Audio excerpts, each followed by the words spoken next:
আসসালামু আলাইকুম দর্শক, বিগত প্রায় 1 মাস পরে রমজান গেছে। রমজানের পরে আমরা আজকে নতুন রেসিপি নিয়ে আইছি। আর আমাদের সাথে ভাই বারাদা চাচা ভাতিজা সবাই আছে। আপনারা দেখেন এখানে চাচা আছে, ভাই আছে, হ্যাঁ ভাতিজা আছে, সবাই আছে এখানে। কিছু প্রবাসীও আসছে আপনার বিদেশ থেকে ভর্তা খাওয়ার জন্য। আর আমরা রেসিপিটা কি নিছি দেখেন, এগুলো হলো তেঁতুলের চাটনি। সবসময় যেটা আমরা দেখাই এটা হলো তেঁতুলের চাটনি। আর এখানে আজকে খাবো আমরা কলা, এরপরে আছে এই যে শশা, আর এখানে হলো আপনার ক্ষেতের কাঁচা বাঙ্গি, এগুলো আমাদের কাঁচা বাঙ্গি। এটা হলো আপনার গাজর, আর এটা হলো দেশি পেয়ারা সাথে ধনিয়া পাতা। আমরা বিদেশি যে সালাদ পাতাটা ওইটা নাই, আমরা ধনিয়া পাতাটা ব্যবহার করতেছি। আর এখন আমরা সর্বপ্রথম এবার বাঙ্গি দিয়ে খাইয়ে দেখাবো যে কেমন লাগে। এই দেখেন আমি খাইয়ে টেস্ট করতেছি। সেই সাথ আগুন আগুন ওই কি রে? আগুন আগুন ওই কি রে?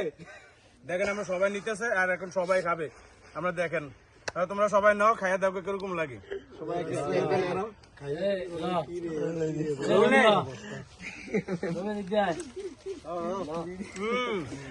ওই কি রে? মধু মধু মধু পদ্মার ইলিশ।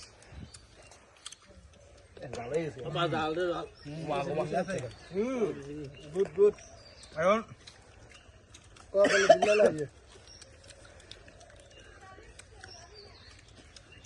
আপনাদেরকে রিভিউ দিব। আমাদের আশেপাশে যারা আছে সবাই বলবে আসলে ভর্তাটা কেমন হয়েছে। কেউ বিদেশ থেকে আসছে, কেউ ঢাকা থেকে আসছে, তাদেরকে আমরা রিভিউটা শুনি যে কেমন লাগতেছে। তো বাইরে আপনারা যে ভর্তাটা খাইতেছেন কেমন লাগে?